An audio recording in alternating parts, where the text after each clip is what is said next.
Hi, everybody, and I'm delighted to be able to welcome Alex Mahon, who is Chief... Oh, I've lost it. I don't know what you are now. I think you're Chief Executive of Channel 4, right? Yeah. So welcome, Alex. Alex, I want to start, because we know... I should say that Alex and I have known each other for a very long time, and I suppose one of the ways we knew each other was that you were once Shine, and I was once Endemol. It's sort of Shakespearean story, this. They always ended in tragedy. So we knew each other through that. And I suppose what I was going to ask you right from the top, because Carolyn McCall at ITV was very forthcoming about her plans for Endemol Shine Group, is unable to comment, obviously. You obviously don't have skin in the game as a broadcaster. Your predecessor used to talk quite a lot about consolidation and production company consolidation and was very concerned about it. Would you be concerned where something like Endemol Shine Group landed? Would it concern you if ITV, for example, did buy it? We're not buying Endemol Shine.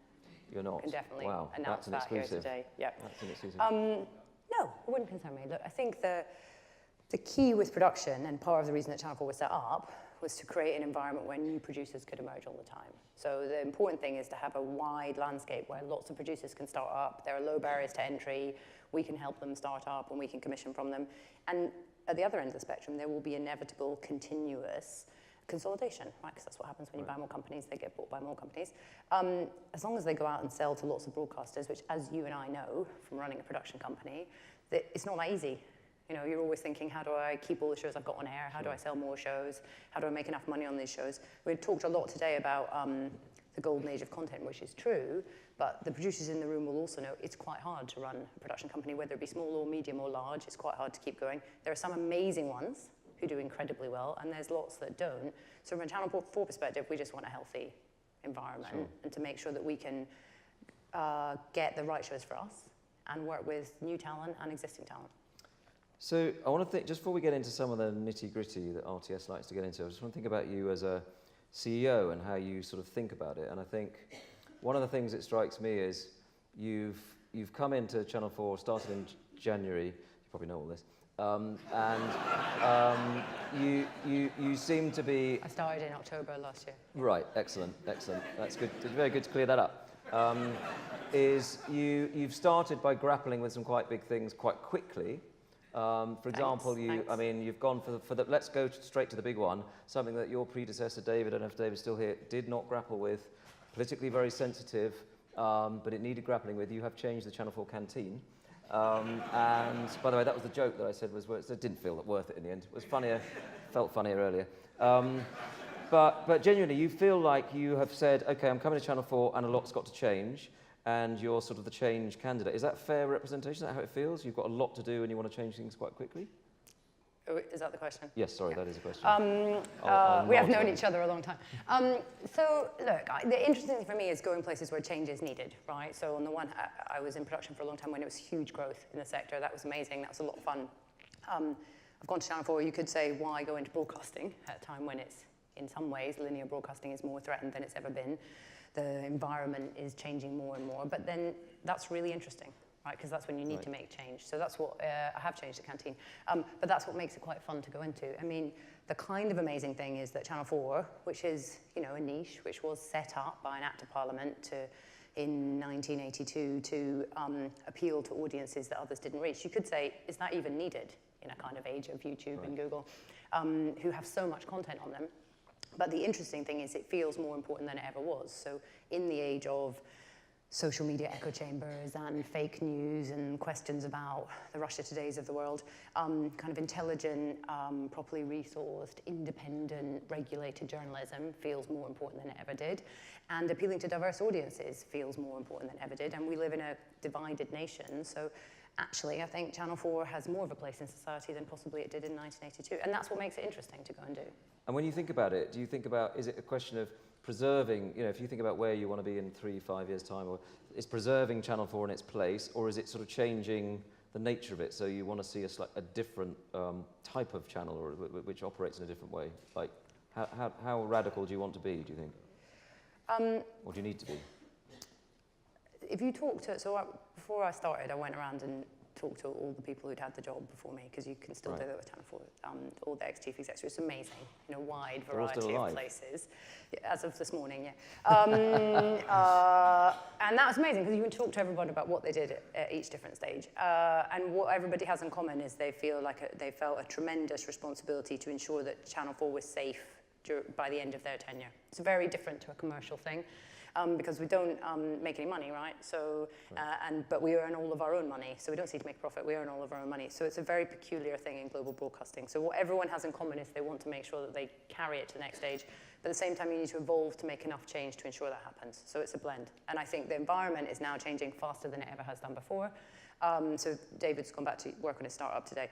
So, but when he came in, Netflix didn't really exist. So who knows what will happen by the time I go. So it's making enough change to evolve to stay, to grow within the landscape if you possibly can. And I think now for all companies, that's more difficult than it ever was before, because things are going so fast.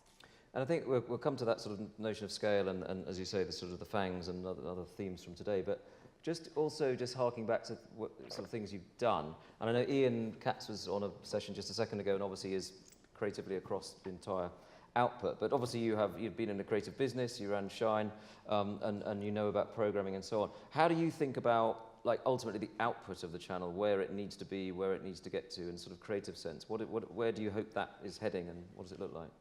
So Ian's spoken very eloquently about this, here a bit today and then at Edinburgh.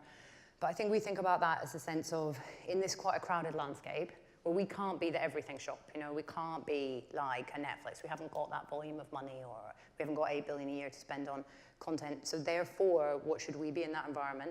And that has to be about being really clear about what you stand for, and it has to be about having sharper flavors and kind of dialing up the things that you stand for, which inevitably means, maybe that some things in the middle have to disappear, but it means that we have to have the fresh and the new and the risky and the noisy and the anarchic, because that's what people think of Channel 4 for, and that has to be really strong in our brand, and we have to have the commercially successful. But I think there's a sort of sharpening of what we stand for in that environment because of how crowded it is out there. And does that mean is that slightly riskier? Because you sort of say the middle ground has to give way. I suppose you could also argue the middle ground is the stuff that gets you some bums on seats and sort of delivers. Is it more risky what you've got to do now, therefore? I think it means that you have to be explicit about the big commercial things that are also remit and purposeful, so Bake Off, that are covering you and allowing you to take risks. But sometimes it's doing that at the edges of the schedule. So we've made room at 11 o'clock and late night to put in those new shows, and maybe we just didn't have enough of them going on. So, the things like The Big Nasty Show, produced by your own fine company. It's a very good show, actually. Very good show. Is on but that's putting a grime artist and a YouTube star in terms of Big Nasty and Mo Gilligan on air on a Friday night. Only Channel 4 would take that kind of risk, and that appeals to a whole set of new audiences. And for us, we have to be about increasing our reach, increasing our reach into other audiences to ensure that we're maintaining that appeal to diverse audiences that others aren't getting to or don't care about.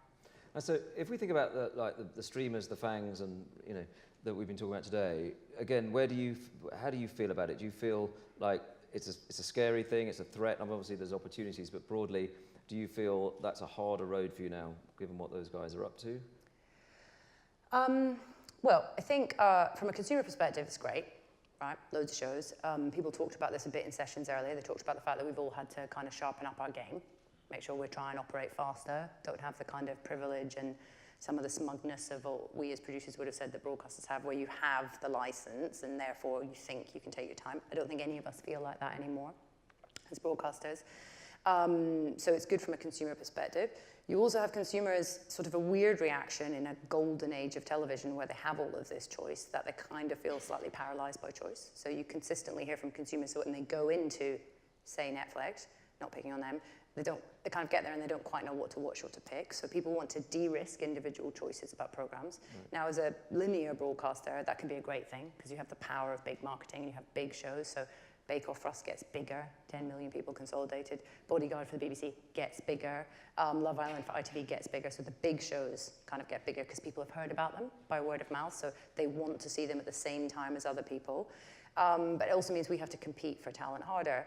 But I don't think of it as completely scary like that, because if I were one of those fangs, I'd give my eye teeth to have a set of linear channels that people switch on a massive box on the wall that they keep on for 3.5 hours a day, where we're right at the top of the program guide, and they're used to watching that. the question is, when you've got those linear assets, what can you do with them digitally? Because that's a massive competitive advantage to have. So I try and think about how we can reverse that question as broadcasters rather than be petrified. Right. But I suppose there might be a question about scale in Channel 4, which is, if you like, so talking to ITV earlier, for example, ITV have gone through owning IP. So one of their strategies is to own that IP. Channel 4, you don't own IP. Obviously, there's the terms of trade and so on. How do you think about scale? What does scale mean to you when you look at Channel 4? How do you, I mean, do you need scale, or are you going about it in a slightly different way? Are you the Francis Drake theory? Did you hear that? You know I did, yeah. Yeah, okay. yeah. So Peter Bazalgette expounded it in the first clip Yes, of today. Yeah. Yeah. But you didn't get here for the first intro, Tim. So you I didn't, but I don't think we should thought- make a big thing about that. I just didn't get there. Small armada, but dysentery, etc. Are you a small armada? Look, I think the question for us, and you heard Tony Hall say earlier that the BBC is small. So right, if they're small, we're minuscule by comparison. So there's a small off going on. I think the question is, do we matter to people, right? So do we make impact with people? So do we make impact with young people? We're still the youngest skewing public service broadcaster globally. We're up on young people this year in terms of share, and that's young being 16 to 34, so that's a wide band. So the question for us is, as we move into that digital world, do we still make impact with those people? And is that important? So when we put out a show in the news like the Cambridge Analytica story with The Guardian, that's massive. That makes impact. So that would start to be a real concern if I felt we weren't making impact, and we track that every year. So our response has to be to make sure we're still doing that. So, and we have to be, clear with ourselves. Are we doing things that matter to the audience and the demographic? And when we're not, that is going to be a problem. But at the moment we are. I want to maybe come back to Youngs in a minute, but whilst you say that, I suppose there's another big issue and thing you've grappled with, which is relocation, and I'm not sure. I mean, I invite you to say anything new about it, but I think sort of mostly that you've got on the record about what you're doing and so on. But I suppose my question is whether, given what's going on and some of the strategy you've outlined, is that? I mean, I know you will not say yes to this, but a distraction of some sort, I suppose, or rather, it's a very PSB thing you've got to do there. It's not necessarily commercially that exciting for you, is it? Or is it actually part of your growth and part of your, how you're dealing with this new world? Is that regional strategy helpful?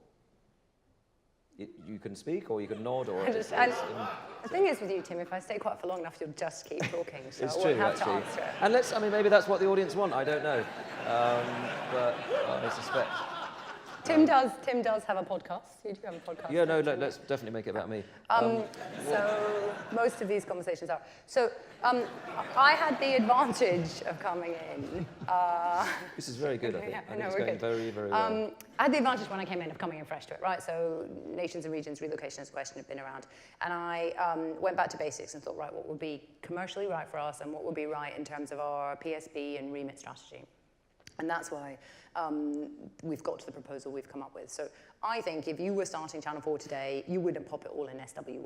Right? If you were really trying to represent the UK and do that as a public service broadcaster that was set up to appeal to the audiences that others don't reach, would you pop it all in Westminster? No, of course you wouldn't. That would be bonkers. Would you kind of try and make a place that's, as all broadcasting is about, kind of Oxbridge white men? Probably not. So part of our nations and regions strategy is about how we represent the whole of the UK. And I think that has changed because post the Brexit referendum, like we all know in London, that we called it wrong and that we're not representing all of the UK. There's a YouGov poll out this morning saying that for people who live outside of London, 78% of them could never imagine coming to London because it's not achievable to them. So part of this is about us commercially and editorially representing all of the UK by spending 50% of the money outside of London and also by relocating a number of roles. And you heard the BBC say the same thing.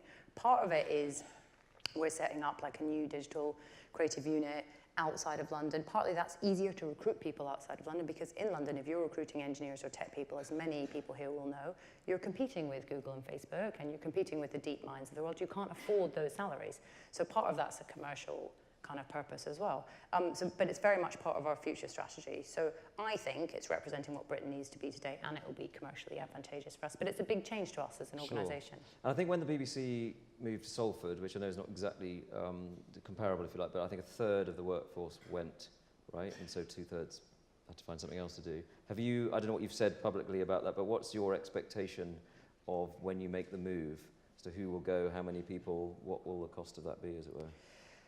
Well, when the BBC went to Salford, 67% of people that they wanted to transfer didn't go.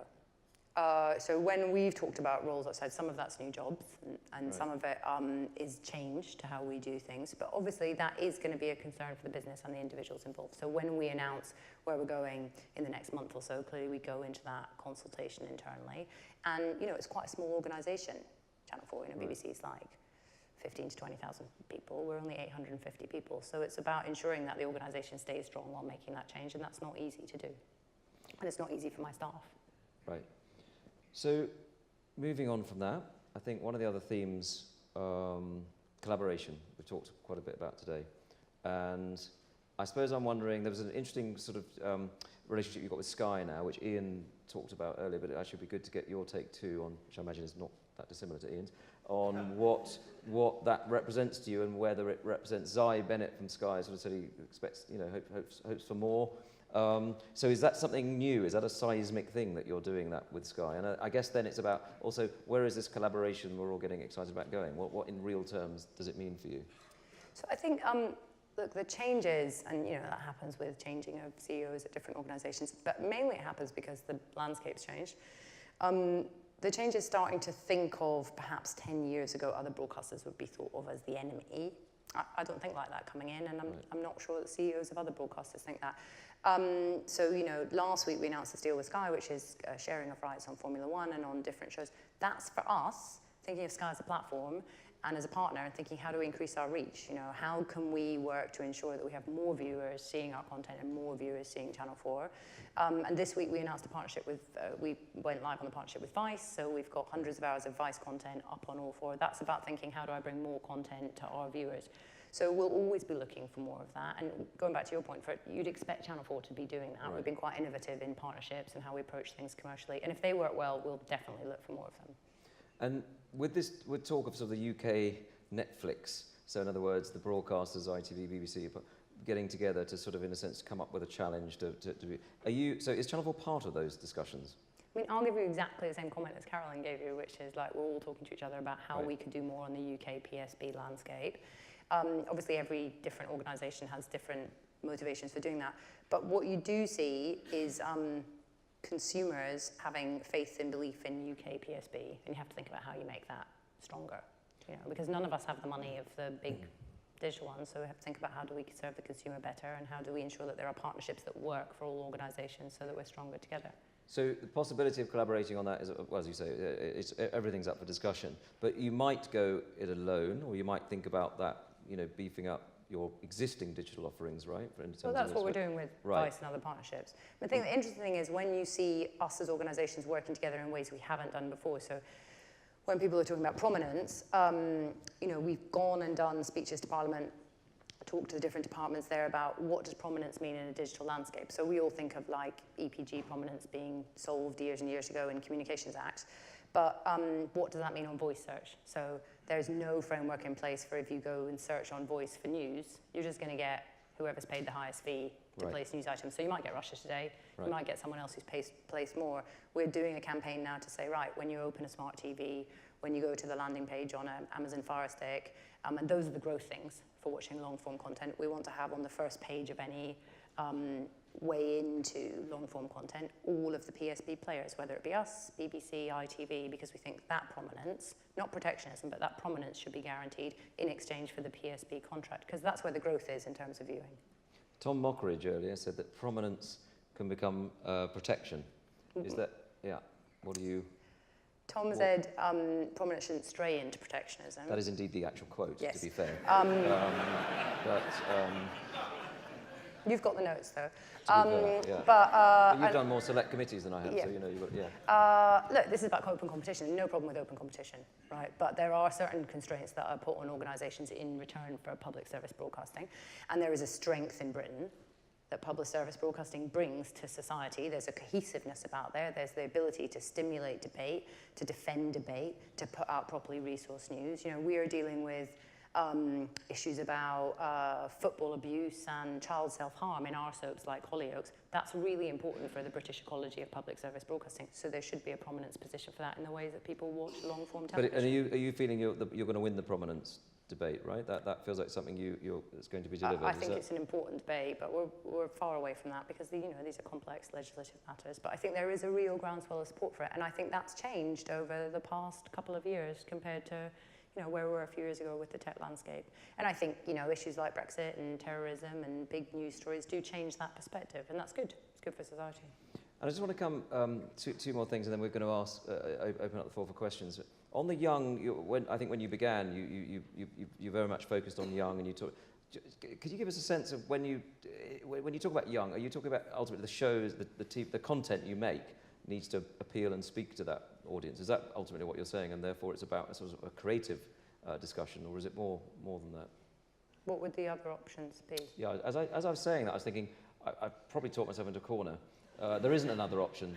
There isn't another option, ladies and gentlemen. So just to be clear, I don't know why I asked that. I'm thinking you might want to talk a bit more about young. Right. Yeah. So that's good. what I guess I'm getting Good. at. Well, I think you could come in and there's two strategies, right? You could come in and say, let's go old. I think Ed Shed said on one of the videos earlier, no one's got a strategy for the over 55s. I don't have a strategy for the over 55s. But Channel 4 at its very heart is about young people, right? Youngest viewing public service broadcaster in the world. And I don't think we should give up on that audience at a time when actually, these issues about impartiality and bringing society together are more important than they ever were before. So our focus has been how do we ensure that we maintain and grow that audience. So when we're putting new shows at the edges of the schedule, trying to grow them into bigger shows, when we're focusing on how do we find new talent, how do we find new writers, there's a particular focus on the young audience for that. Now, we've always got to do that, balancing it with commercial impact and how we make money. But we see that as a fundamental part of what Channel 4 is set up to do and a fundamental part of who we are. And you and I are not young in that demo, but we would still be watching Channel 4. So we still care about the ABC ones, but it's about ensuring we don't lose that connection for that audience. It's a good answer to a good question.